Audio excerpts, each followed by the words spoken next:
The message arrived at midnight, station time. Park was sitting alone in her office on the Galactic Union's diplomatic station when her console beeped. She looked up from the trade agreement she had been reading for the third time. Her eyes were tired. Her back hurt from sitting too long. She was 51 years old, and some days she felt every single year. She pressed the button and the holographic message appeared above her desk. The symbols were harsh, angular shapes that looked more like weapons than letters. Her translator took a moment to process them. When it did, she read the message twice. Then she read it again. "This cannot be real," she whispered to herself. But it was real. The authentication codes were genuine. The sender was the High Commander of the Dominion himself, and the message was an invitation. The wanted peace talks. Stood up and walked to the window of her office. Outside, the stars burned cold and distant. Ships moved between them like tiny insects, carrying goods and people across the vast emptiness of space.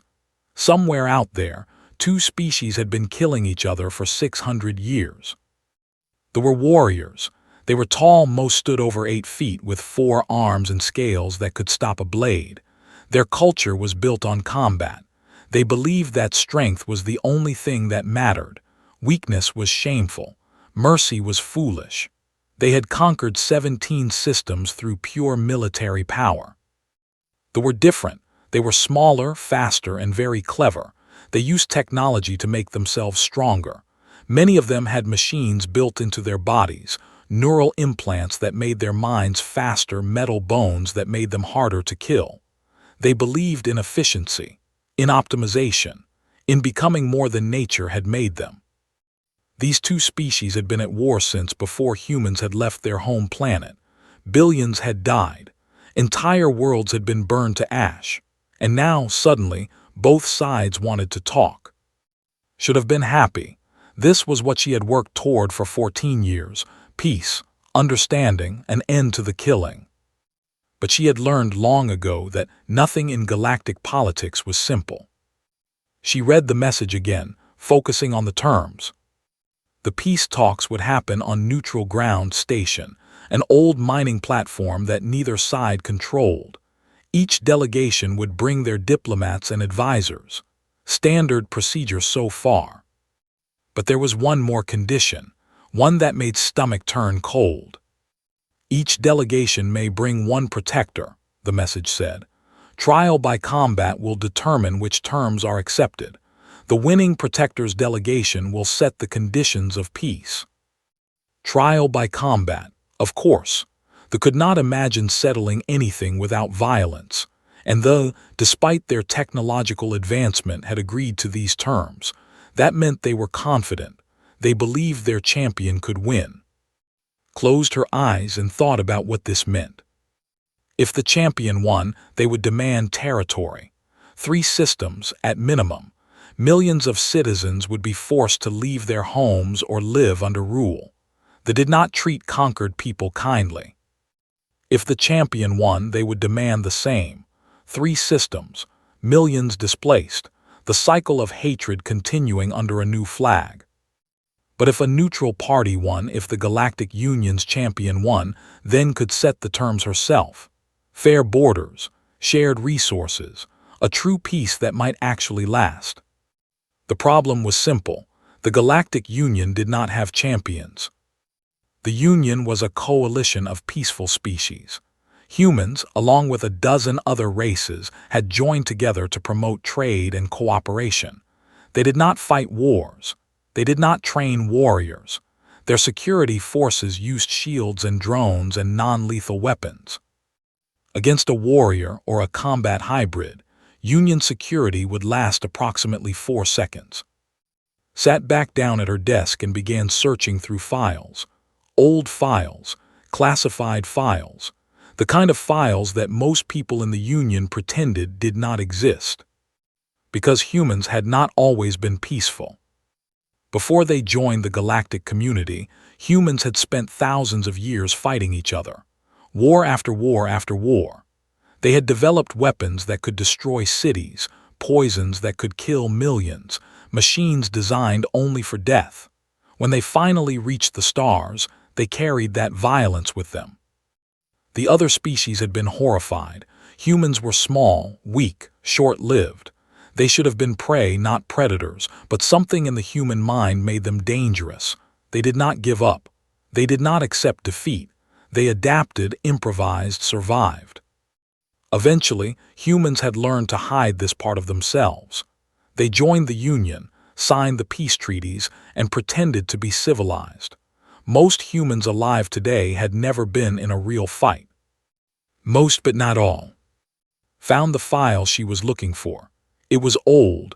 The events it described had happened over 20 years ago. The file was classified at the highest level. Only a handful of people in the entire Union had the clearance to read it. She read it anyway. The file described a human soldier named. He had served in the Union's emergency response teams, the units that handled situations too dangerous for normal security. Hostage rescues, counterterrorism, the kind of work that required people who could do terrible things for good reasons. The file listed his operations. 7, where he had single-handedly disabled a pirate fleet's command ship. The Breach, where he had held a defensive line against overwhelming odds for 18 hours.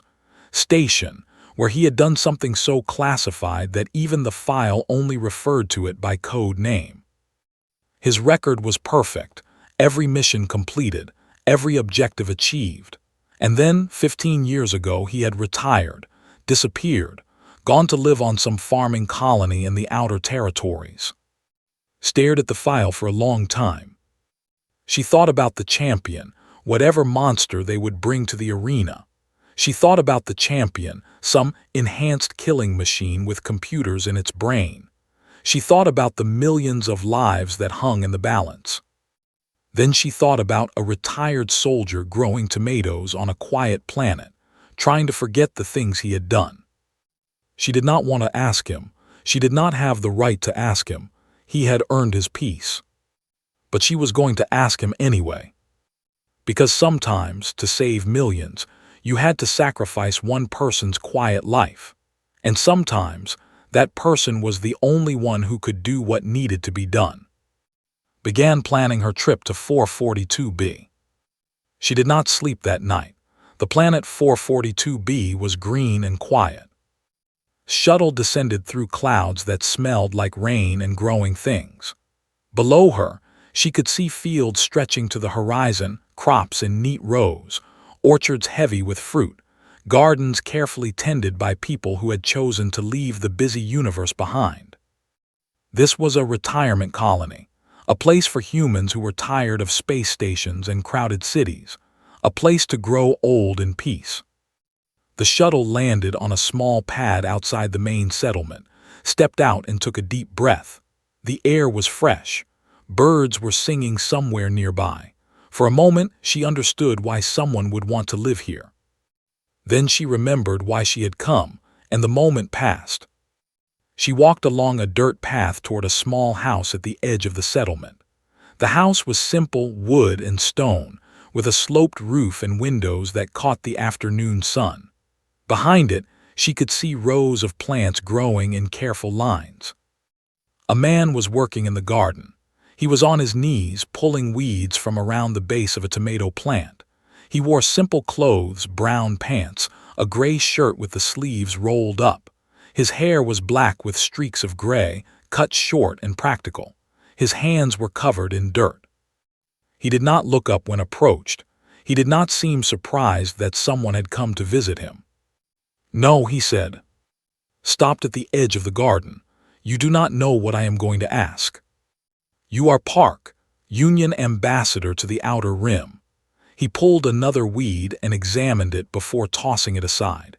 "You traveled 12,000 light years to a planet with nothing but retired people and vegetable farms. You are not here for the scenery." His voice was calm and flat like still water. Had met many dangerous people in her career. Warlords, assassins, crime bosses, people who wore their violence like a badge. This man was different. His danger was quiet, hidden, like a blade wrapped in cloth. The Peace Summit said, "You have heard about it." "I do not follow the news." "Then let me explain. Both sides have agreed to peace talks, but the terms will be decided by trial by combat. Each delegation brings one protector. The winner sets the conditions." Pulled another weed, and the Union needs a champion. "Yes." "Find someone else." "There is no one else." Stepped closer, careful not to step on any plants. "I have read your file, Sergeant, all of it, including the parts that are supposed to not exist." For the first time, his hands stopped moving. He looked up at her with eyes that were dark and steady. There was no anger in them, no fear, just a quiet patience that seemed to stretch back years. "Those files are classified." "I am an ambassador. For me, nothing is classified." Stood slowly. He was not tall, maybe 5 feet 10 inches, and his body was lean rather than bulky. Looking at him, you would not think he was anything special. You would be wrong. "What exactly do you think I can do?" he asked. "End a war."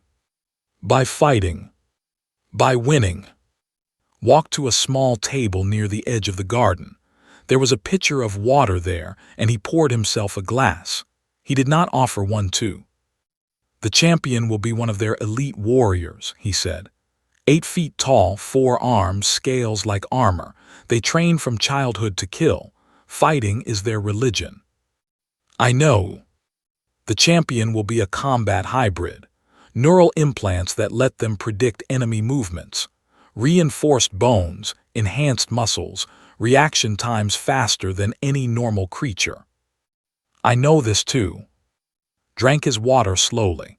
"And you want me, one human, 53 years old, retired for 15 years, to fight them both?" "Yes." "Why?" Had prepared for this question.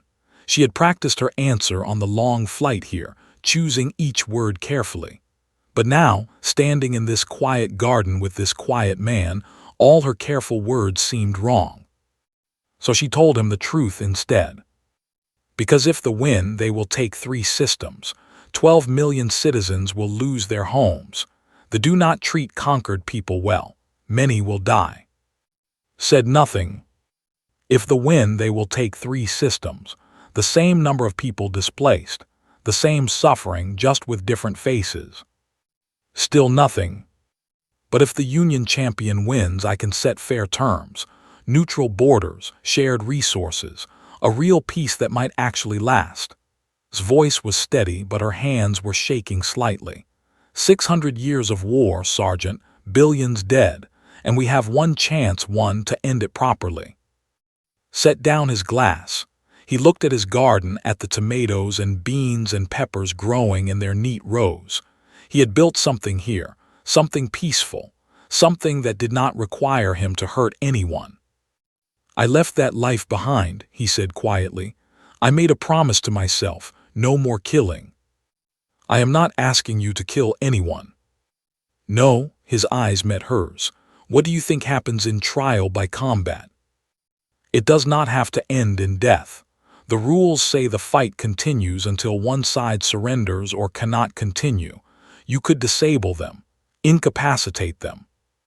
"You want me to defeat 2 of the most dangerous fighters in the galaxy without killing them?" "Yes." "Do you understand how much harder that is?" Nodded slowly. "I do, that is why I came to you." Was quiet for a long moment. The wind moved through the garden, rustling leaves. Somewhere in the distance, a bird called out. He thought about 7, where he had killed 14 pirates in close combat to rescue hostages. He thought about the breach, where he had held the line while his team evacuated civilians, fighting for 18 hours without sleep. He thought about Station. He tried not to think about Station. 3 minutes, he said finally. Blink to what? "If it takes longer than 3 minutes, I have failed." He looked at her, and for just a moment she saw something behind his calm eyes, something old and tired and very, very dangerous. "When do we leave?" "Tomorrow morning. A ship is waiting in orbit." Nodded, he walked past her toward his house, then stopped at the door. Ambassador Park. Yes. If I do this, if I win, you had better make it count. Real peace, fair terms, no political games. His voice was hard now, like steel. I do not come out of retirement for anything less. You have my word. He looked at her for a long moment, judging her. Then he nodded once and went inside. Stood alone in the garden as the sun began to set. She had gotten what she came for. She should have felt relieved. Instead, she felt like she had just set something in motion that she could not control. The tomatoes swayed gently in the evening breeze. Tomorrow, they would leave this peaceful place. And nothing would be peaceful again for a very long time. Station hung in space like a dead thing waiting to wake up. The station was old, built centuries ago when this sector was still being mined for rare metals. Now the mines were empty, and the station served only one purpose: neutral ground, a place where enemies could meet without fear of ambush. Stood at the viewing window of the Union's diplomatic ship and watched the station grow larger. It was ugly, all sharp angles and dark metal, built for function rather than beauty. Red lights blinked along its surface like warning signs. Behind her sat quietly in a chair, his eyes closed. He had barely spoken during the 3-day journey. He ate little, slept less, and spent most of his time in meditation or light exercise, preparing himself for what was to come. Had watched him train once, just once. He had moved through a series of exercises in the ship's small gym, stretches, forms, movements that looked almost like dancing. Slow at first, then faster. His body flowed from one position to the next without pause, without wasted motion. It was beautiful and terrifying at the same time. When he finished, he had caught her watching. He did not say anything. He did not need to. Now the station filled the window, and felt her stomach tighten with nerves. The delegation arrived yesterday, she said without turning around. They came this morning. Everyone is waiting for us. Opened his eyes. Tell me about the champions. Pulled up files on her. She had studied these files until she could recite them from memory, but she read them aloud anyway. It helped calm her nerves. The champion is named. He is their greatest warrior, 9 feet tall, 4 arms, scales thick enough to stop most weapons. He has fought in 37 ritual combats. He has won all of them. 28 of his opponents died. The rest were crippled.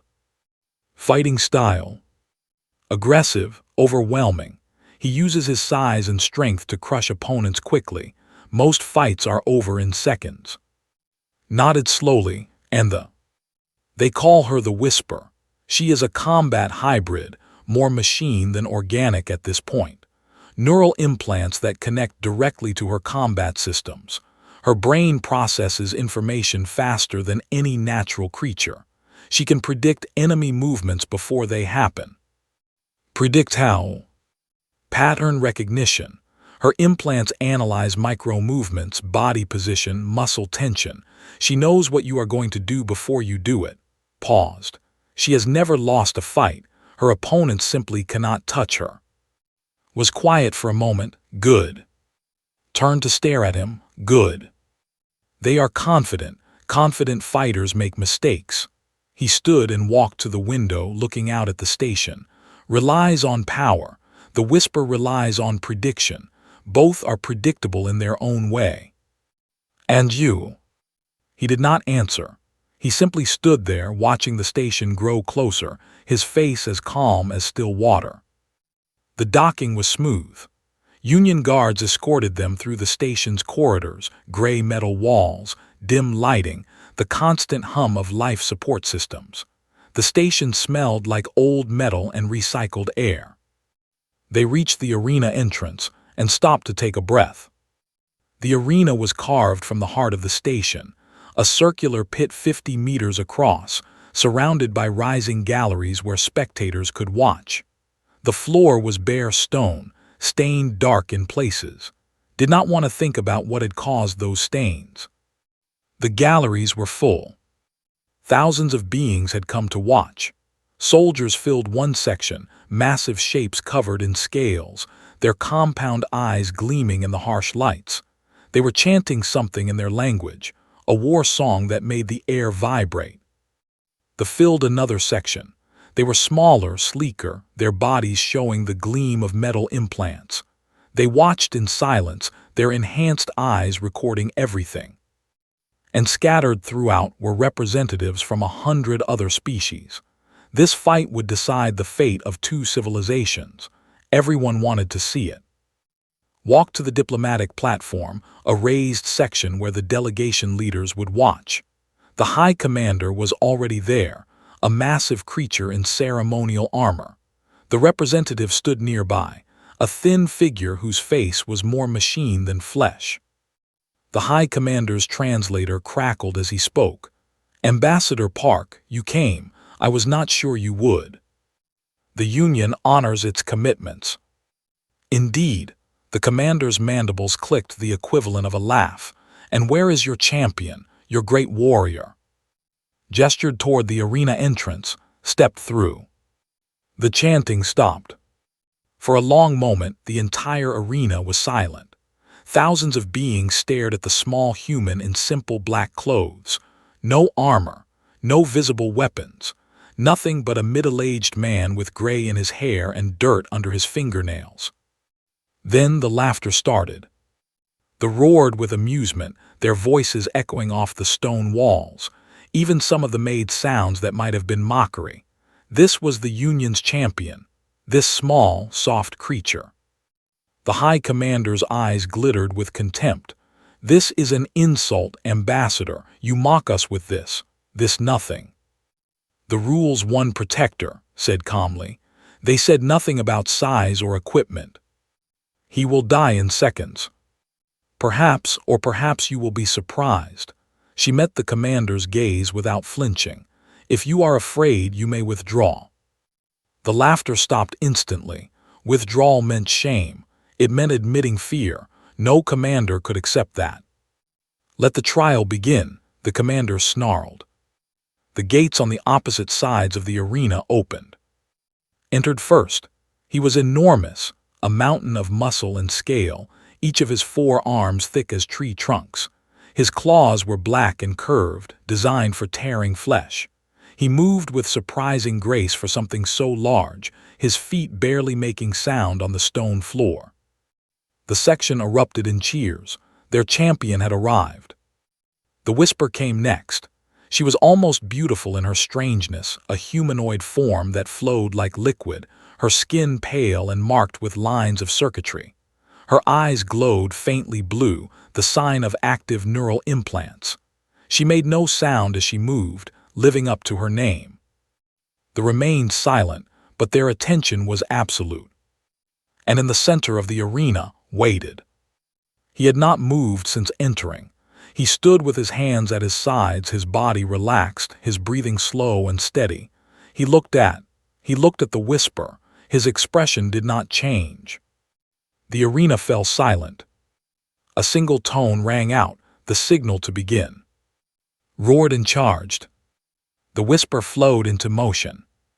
And simply stood there, watching them come, as calm as a man waiting for a bus. In the galleries, gripped the railing until her knuckles turned white. 3 minutes. He had said 3 minutes. She prayed it would be enough, covered the distance in 3 seconds. 800 pounds of muscle and fury, moving faster than anything that size should be able to move. His lower arms reached forward, claws spread wide to catch and tear. His upper arms pulled back, ready to strike the killing blow. In his 37 fights, this opening charge had ended most opponents before they could react. Was supposed to dodge backward. That was what small creatures did. They ran, they retreated, they tried to create distance. His body was already adjusting to follow, to chase, to catch. Did not dodge backward. He stepped forward. One small step, perfectly timed. Suddenly he was inside's reach, too close for the slashing claws to find him. This arm swept through empty air, finding nothing. His palm shot upward. It was not a punch, Punches required pulling back, building force. This was a strike, the heel of his hand driving upward into the soft tissue beneath's lowest jaw, the only place on his body where the scales were thin enough for pressure to reach the nerve cluster beneath. The sound was like a wet crack. His roar became a choked gurgle. His body, still moving forward with all that momentum, stumbled. His legs forgot how to work properly. 800 pounds of warrior crashed to the stone floor, claws scraping uselessly as nerve signals failed to reach his limbs. Time elapsed 4 seconds. The whisper had been circling, waiting for her moment. Her neural implants had been analyzing from the instant the signal sounded, recording his stance, his breathing, the micro-movements of his muscles. By now, she had built a complete model of his fighting patterns. She knew what he would do next. She struck. Her attack was precise, calculated, perfect. Her enhanced reflexes let her move faster than human eyes could follow. Her implants had predicted exactly where would be when she arrived. Her reinforced fist drove toward the exact point where his neck met his shoulder, a strike that would disable his right arm and leave him defenseless. Her fist hit nothing. Was not where he was supposed to be. The whisper's implants screamed warnings. This was wrong. He should have been there. Her models were never wrong. She had predicted his movement perfectly, but had not moved the way humans were supposed to move. He had dropped not backward, not sideways, but straight down, his legs folding beneath him in a way that should have been impossible for someone his age. The whisper's strike passed over his head by inches. Before she could adjust, before her implants could build a new model, his leg swept out and caught her ankle. She fell. Combat hybrids were not supposed to fall. Their balance was enhanced, their reflexes perfected, but had not attacked her balance. He had attacked her confidence. Her implants were flooding her brain with error messages, trying to understand what was happening, trying to build new predictions from data that made no sense. She hit the ground and rolled, coming up in a defensive stance. Her eyes locked on, who had risen smoothly to his feet and now stood watching her with the same calm expression he had worn since the beginning. "Your implants," he said quietly, "they predict based on patterns." The whisper did not respond. She was too busy trying to understand. "I do not fight with patterns." He moved. This time the whisper saw him coming. Her implants tracked every step, every shift of his weight. They built predictions, dozens of them, hundreds, calculating every possible attack he might make. He made none of them. His movements were chaos. Not random, there was purpose in every step, precision in every gesture, but the logic behind them followed no model the whisper had ever encountered. He feinted left but moved right. He started attacks and abandoned them. He changed direction in mid-step, shifted his weight in impossible ways, moved like water flowing around stones. Her implants could not keep up. They were designed to predict rational opponents, fighters who followed training and instinct. This human did not fight rationally. He fought like he was inventing a new form of combat with every heartbeat. She tried to adapt. She stopped relying on predictions and fought on reflex instead. For a moment it worked. Her enhanced speed let her block his first strike, avoid his second. But was not trying to hit her. He was learning her. Every block she made, every dodge, every twitch of her enhanced muscles, he was watching, processing, understanding. Humans were not supposed to be able to do this. Their brains were too slow, too limited. But had spent 30 years turning his limitations into strengths. She saw his eyes change. Something shifted behind them, a moment of recognition, of understanding. He had found what he was looking for. He struck 3 times in rapid succession. The first blow hit her wrist, disrupting the nerve signals to her right hand. The second caught her knee, buckling the enhanced joint in a way her designers had not anticipated. The third was an open palm to the center of her chest, not hard enough to injure but precisely calibrated to send a surge of electricity through her neural implants. The Whisper's eyes went dark. Her implants had crashed. Without them, her enhanced body was just a body, confused, disoriented, struggling to remember how to function without constant machine assistance. She collapsed to her knees, her mouth opening and closing without sound. Time elapsed, 2 minutes and 23 seconds. On the arena floor was trying to rise. The nerve strike had been precise. It would wear off in a few minutes, leaving no permanent damage. But for now, the champion could barely lift his head. Walked over to him and crouched down. "You are strong," he said quietly so only could hear. "Strongest warrior I have ever faced, but strength is not enough. It is never enough." His compound eyes stared up at him with something that might have been hatred, or respect, or both. Stood and turned to face the diplomatic platform. The arena was absolutely silent. Thousands of beings stared at him, this small, soft human who had just defeated two of the most dangerous fighters in the galaxy without killing either of them. He was not even breathing hard. "Ambassador Park," he called out, his voice carrying in the silence, "I believe the terms are yours to set." Time elapsed, 2 minutes and 47 seconds. In the galleries, released the railing she had been gripping. Her hands were shaking. Her heart was pounding. She felt like she had just witnessed something that should not have been possible. The High Commander stood frozen, his compound eyes locked on the arena floor where his greatest champion lay helpless. His mandibles clicked once, twice, sounds without meaning. The representative had not moved at all, but something in her enhanced eyes had changed, something that looked almost like fear. Took a deep breath and stepped forward. "The Union accepts victory," she said, her voice steady despite everything. "We will present our terms within the hour." No one argued. No one said anything at all. They just stared at the human in the arena, the farmer, the gardener, the quiet man who had just ended 600 years of war in less time than it took to boil water. And in that moment, every species in the galaxy learned something they would never forget. Humans were not dangerous because they were strong. Humans were dangerous because they could become anything they needed to be. Anything at all.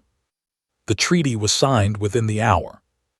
Had prepared the terms months ago, hopping for an opportunity that had seemed impossible until today. Neutral borders based on historical territories, shared access to disputed resources, a joint council to resolve future disagreements, prisoner exchanges, war crime tribunals, reparations. The High Commander signed without reading the details. His hands were steady, but his eyes kept moving to the doorway, as though expecting to appear at any moment. The representative signed in silence. Her neural implants had been analyzed by their technicians, and the report had left her shaken. The crash had not damaged them permanently, but it had revealed something disturbing.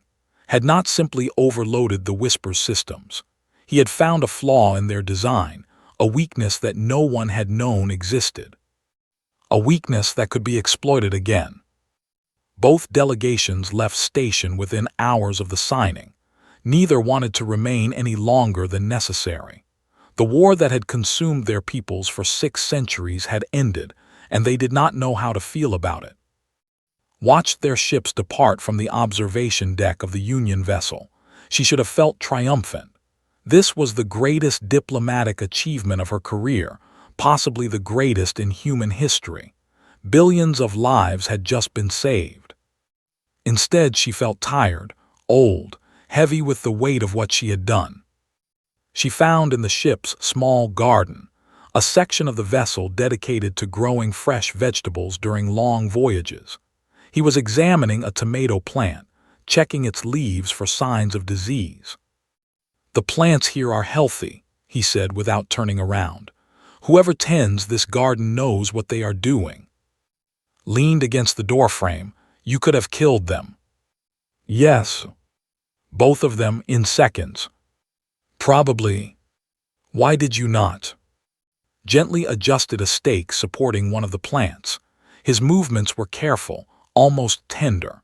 The same hands that had disabled two deadly warriors were now worried about whether a tomato would get enough sunlight.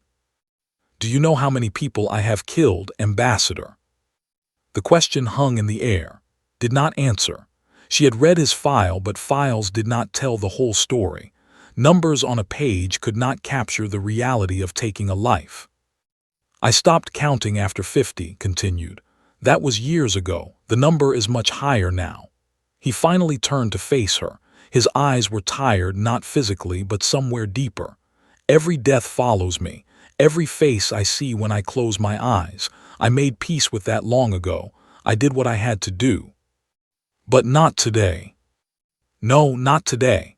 He sat down on a small bench, and for a moment he looked every one of his 53 years. Dead warriors become martyrs. Their people remember them as heroes and they want revenge. The cycle continues. Waited, sensing there was more. But living warriors, warriors who were defeated and spared, they become something else. They become witnesses. His voice was quiet but steady. Will return to his people. He will tell them what happened, that he fought a human and he lost and the human chose not to kill him. The will remember that. You wanted them to fear us. No, he shook his head slowly. Fear fades. Fear can be overcome with anger, with pride, with desperation. I wanted them to respect us. He leaned back against the bench, looking up at the artificial lights that simulated sunlight for the plants. Those 3 minutes were a message, Ambassador, to every species watching. Humans do not have scales or claws or neural implants. We are small and soft and easy to kill. But when we need to be dangerous, we can be more dangerous than anything in the galaxy. And the Mercy asked, what message was that? That we choose. That having power does not mean we have to use it. That we can decide to be gentle even when being brutal would be easier. His eyes met hers. Those champions will spend the rest of their lives knowing that a human chose to let them live. Every night when they lie in bed, they will remember that their lives were in my hands, and I gave them back. Was quiet for a long moment, processing this. She had thought she understood what had done in that arena. Now she realized she had only seen the surface.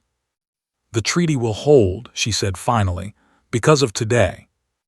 Maybe, for a while at least, long enough for people to forget why they were fighting, long enough for the children who are born tomorrow to grow up without knowing war.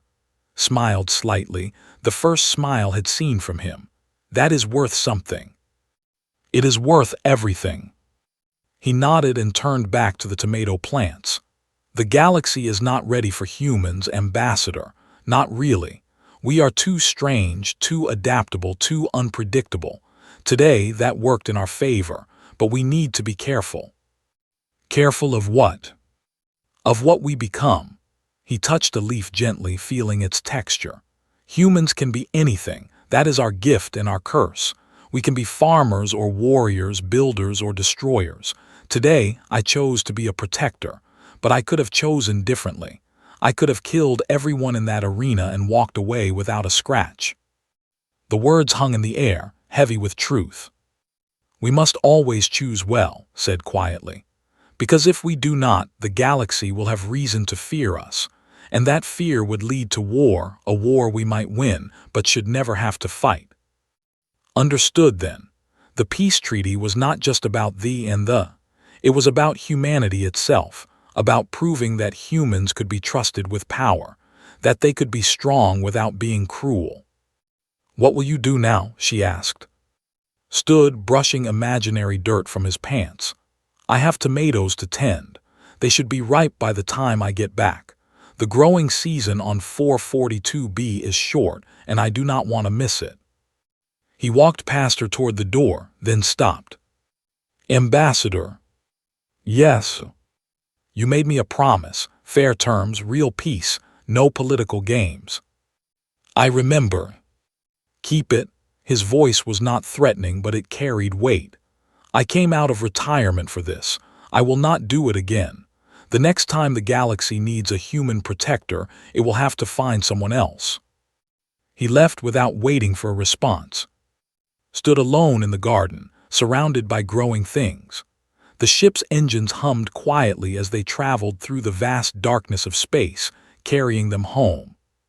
She thought about the treaty she had just signed, about the billions of lives that would be changed by it, about the legacy she would leave behind. And she thought about a tired man in a quiet garden, trying to forget the things he had done, while making sure a tomato plant got enough sunlight. The universe was vast and cold and full of violence. Species rose and fell, wars began and ended, empires crumbled to dust. But sometimes, in rare moments, someone made a choice that changed everything. Today, a human had made that choice. And the galaxy would never be quite the same again. The stars wheeled past the observation windows, ancient and eternal. Somewhere ahead, a retirement colony waited. Somewhere behind, two champions were learning to live with their defeat. And somewhere in between, peace had a chance to grow. Not because of fear, because of choice. Always because of choice.